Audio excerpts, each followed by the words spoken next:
चलिए दोस्तों, मैं लेके आया हूँ आपके लिए physics class 12th UP board 2025 के लिए मोस्ट इंपोर्टेंट स्पेशल सीरीज, जिसमें मैं आपको बताऊंगा मैं मोस्ट इंपोर्टेंट क्वेश्चन जो यूपी बोर्ड में हर साल रिपीट किए जा रहे हैं या 1 साल या 2 साल छोड़कर लगातार रिपीट किए जाते हैं, जिससे आपका टाइम बच सके और आप बहुत कम टाइम में पढ़कर यूपी बोर्ड 2025 में धमाल मचा सके। दोस्तों, अगर आपको यही नहीं पता होगा कि मैं कौन से क्वेश्चन है जो यूपी बोर्ड में हर साल रिपीट किए जा रहे हैं या 1 साल या 2 साल छोड़कर लगातार रिपीट किए जाते हैं, तो आप अच्छे से तैयारी नहीं कर पाएंगे और इसका नतीजा ये होगा कि आप ज्यादा पढ़ने के चक्कर में जो इंपोर्टेंट क्वेश्चन है आपसे में छूट जाएंगे। तो इस समस्या को देखते हुए मैं आपके लिए एक स्पेशल सीरीज लेके आया हूं, जिसमें मैं आपको बताऊंगा यूपी बोर्ड 2025 के लिए मैं मोस्ट इंपोर्टेंट क्वेश्चन जो यूपी बोर्ड में हर साल रिपीट किए जा रहे हैं या 1 साल या 2 साल छोड़कर लगातार रिपीट किए जाते हैं, जिससे आपका टाइम बच सके और आप बहुत कम टाइम में पढ़कर यूपी बोर्ड 2025 में धमाल मचा सके। तो चलिए दोस्तों, स्टार्ट करते हैं फिजिक्स की इस स्पेशल सीरीज को। इस स्पेशल सीरीज के कुछ पार्ट मैंने अपलोड कर दिए हैं, अगर आपने उन पार्ट को नहीं देखा तो आप जल्दी जल्दी जाकर उन्हें देख सकते हैं और यूपी बोर्ड 2025 में धमाल मचाने की तैयारी कर सकते हैं।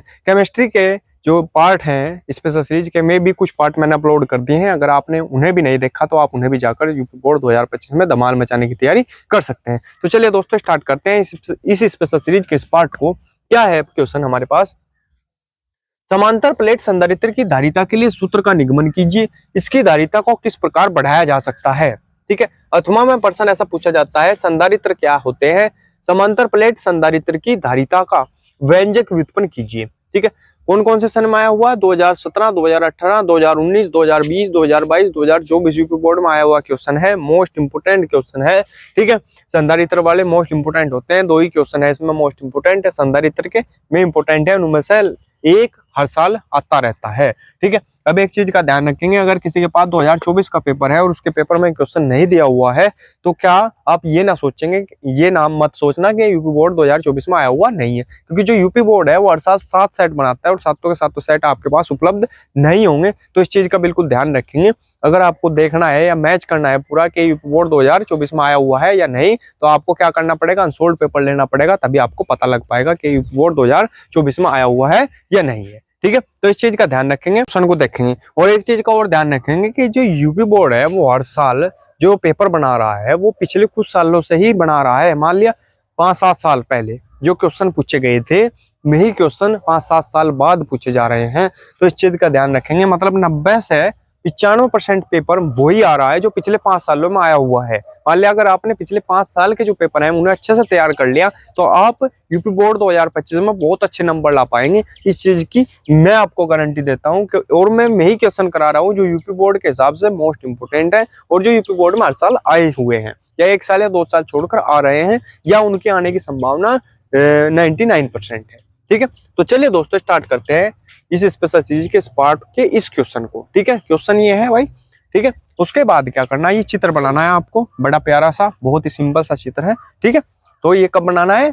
जब समांतर प्लेट संधारित्र की धारिता का व्यंजक पूछा जाएगा आपसे, तब बनाना है। और देखो, ये प्लस प्लस रखेंगे इधर, ये माइनस माइनस रखेंगे, ये P1 प्लेट, ये P2 प्लेट, ये प्लस क्यू आवेश, ये माइनस क्यू आवेश, कुछ नहीं है इसमें। ठीक है, और यहाँ से जो इनके बीच की दूरी है वो कितनी है? P1 और P2 की D।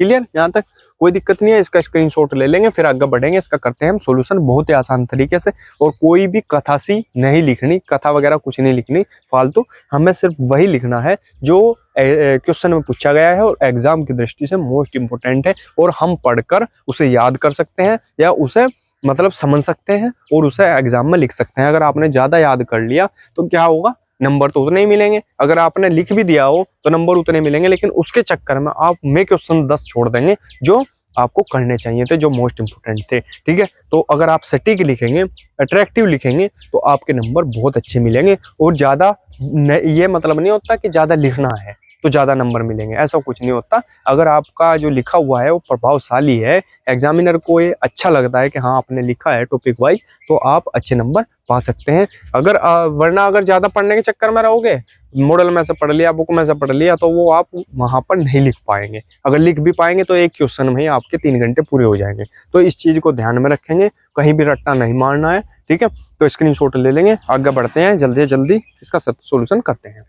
चलिए करते हैं इसका सॉल्यूशन। मैं आपको बहुत ही शॉर्ट में इसका सॉल्यूशन करके दूंगा। ठीक है, लिखेंगे प्रत्येक प्लेट पर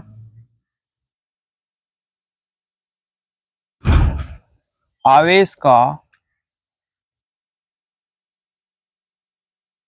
पृष्ठ घनत्व सिग्मा बराबर होता है क्यू बटे ए। इसे मान लेते हैं हम इक्वेशन नंबर 1। ठीक है, क्लियर है यहाँ तक? अब आगे लिखेंगे प्लेटों के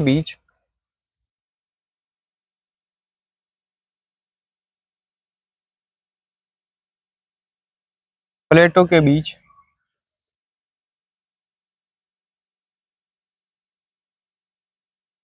किसी बिंदु पर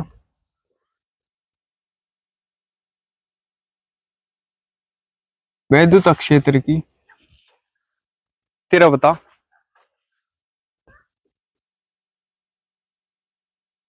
E बराबर सिग्मा बटे 2 एप्सिलॉन 0। ठीक है, सॉरी के एप्सिलॉन 0, 2 एप्सिलॉन के एप्सिलॉन। क्लियर, के एप्सिलॉन 0। तो ये हो गया हमारे पास, 2 टॉपिक हमने लिख लिए। अब चलते हैं आगे। अब ये जो सिग्मा का मान है समीकरण 1 में, ये मान जो है ये कहाँ रख देंगे? यहाँ पर। तो लिख देंगे समीकरण 1 से सिग्मा का मान रखने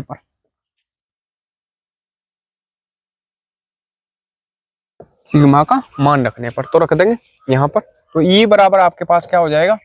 सिग्मा की जगह क्या रखेंगे? क्यू बटे ए कहाँ जाएगा? नीचे इसके साथ। तो क्या लिखा जाएगा? ए के एप्सिलॉन 0।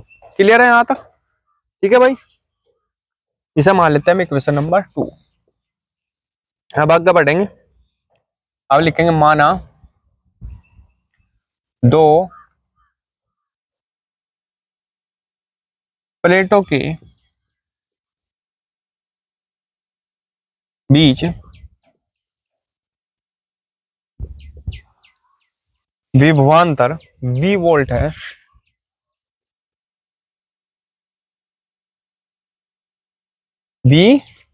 माना 2 प्लेटों के बीच विभवांतर V वोल्ट है, तब प्लेटों के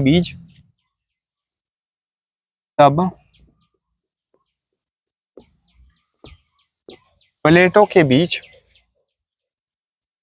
वैद्युत क्षेत्र की तीव्रता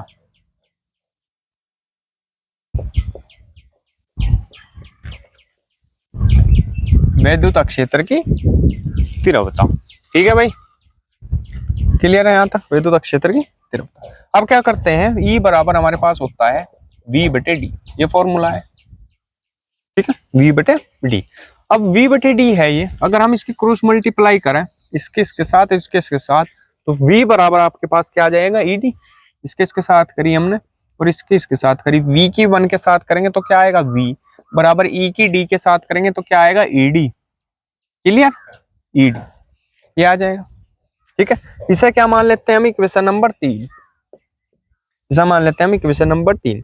अब लिख देंगे समीकरण 2 से E का मान 3 में रखने पर, E की जगह क्या रख देंगे? ये वाला मान इसका। ठीक है, तो लिख देंगे समीकरण 2 से E का मान समीकरण 3 में रखने पर।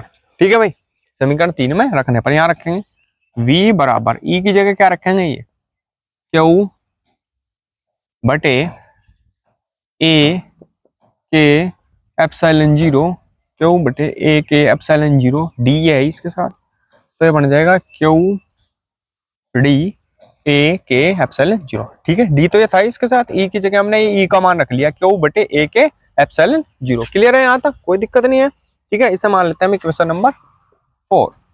ठीक है भाई, अब संधारित्र की जो धारिता है वो C बराबर क्या होती है? लिख देंगे संधारित्र की धारिता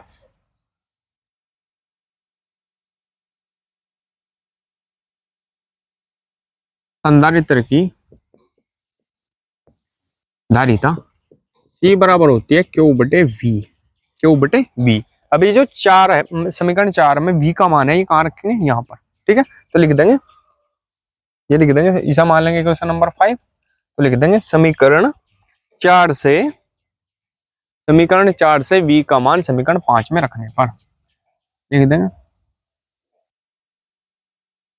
समीकरण 4 से V का मान समीकरण 5 में रखने पर। ठीक है, तो समीकरण 4 में भी कमानी है, ये यहाँ पर रख देंगे इसके जगह। ठीक है, तो क्या हो जाएगा, C बराबर आपके पास क्या आएगा, Q तो ऊपर रहेगा ही और नीचे क्या आएगा, ये भी रख देंगे QD बटे AK एप्सिलॉन 0। ठीक है भाई, Q से आपका Q कट जाएगा, ये कहाँ जाएगा, ऊपर, तो C बराबर आपके पास हो जाएगा AK एप्सिलॉन 0 बटे D। ठीक है, तो C बराबर आपके पास आ जाएगा K एप्सिलॉन 0 AD बटे, ठीक है, बटे D। ठीक है, फैराड, यही हमको सिद्ध करना था। और यदि K बराबर 1 यानी निर्वात में रखी हो, यदि K बराबर 1 तब क्या होगा, तब C बराबर क्या आ जाएगा, इधर तो दिखने का नहीं, यहाँ पर लिख देता हूं मैं, तब C बराबर हो जाएगा, K हट जाएगा, A एप्सिलॉन 0 बटे D, ये आ जाएगा। ठीक है भाई, तो स्क्रीनशॉट ले लेंगे इसका। और जो संधारित्र की डेफिनेशन है, संधारित्र भी पूछा गया है 2024 में, ठीक है, वो भी लिख बताऊंगा। और एक इसमें ये भी है कि विद्युत धारिता को किस प्रकार बढ़ाया जा सकता है, वो भी कराऊंगा। तब तक के लिए इसका स्क्रीनशॉट ले लेंगे, फिर आगे बढ़ेंगे। ठीक है, कुछ समझ में ना आया हो कमेंट करेंगे। देखेंगे क्या देखेंगे, संधारित्र का हेडिंग डाल लेंगे। ठीक है, संधारित्र, और इसमें लिखेंगे संधारित्र किसी भी प्रकार के दो चालकों का युग्म होता है। ठीक है, दो चालक है, उनका युग्म है, यानी जोड़ा, युग्म में ना हो, जोड़ा, कपल। ठीक है, संधारित्र किसी भी प्रकार के दो चालकों का युग्म होता है जो एक दूसरे के समीप हो, एक दूसरे के समीप होंगे, जिन पर बराबर एक विपरीत आवेश हो। ठीक है, बराबर आवेश होगा लेकिन विपरीत आवेश होगा। ठीक है, यानी एक प्लस एक प्लस का एक माइनस क्यू, एक प्लस क्यू एक माइनस क्यू। ठीक है, तथा जिनकी एक प्लेट पृथ्वी से जुड़ी हो, तो जिनकी एक प्लेट पृथ्वी से जुड़ी होती है, लिख देते हैं ना पृथ्वी। ठीक है, और अब एक कंडीशन और थी उसमें, समांतर प्लेट संधारित्र की धारिता को किस प्रकार से बढ़ाया जा सकता है, ये पूछा गया था। तो कैसे बढ़ाया जा सकता है, बहुत ही आसान लिखवाया। समांतर प्लेट संधारित्र की धारिता को निम्न प्रकार से बढ़ाया जा सकता है। नंबर 1, प्रयुक्त प्लेटें अधिक क्षेत्रफल की होनी चाहिए। जो प्रयुक्त प्लेटें हैं, मतलब जो हम प्रयोग कर रहे प्लेटें, वह अधिक क्षेत्रफल की होनी चाहिए। नंबर 2, प्लेटों के बीच ऐसा माध्यम रखना चाहिए जिसका पराविद्युतांक अधिक हो। ठीक है, प्लेटों के बीच ऐसा माध्यम रखना चाहिए जिसका पराविद्युतांक अधिक हो। नंबर 3, प्लेटों के बीच की दूरी D कम लेनी चाहिए। प्लेटों के जो बीच की दूरी है D, उसे क्या लेना चाहिए, कम लेना चाहिए। ठीक है, तो स्क्रीनशॉट ले लेंगे इसका। तो दोस्तों, अगर वीडियो अच्छी लगी हो तो प्लीज वीडियो को लाइक कीजिए, कमेंट कीजिए और हमारे चैनल को सब्सक्राइब कीजिए और घंटी का बटन भी दबा लीजिए, जिससे आपको हमारी वीडियो की नोटिफिकेशन सबसे पहले मिल सके। मिलते हैं अगली वीडियो में, तब तक के लिए बने रहिए हमारे चैनल पर। धन्यवाद।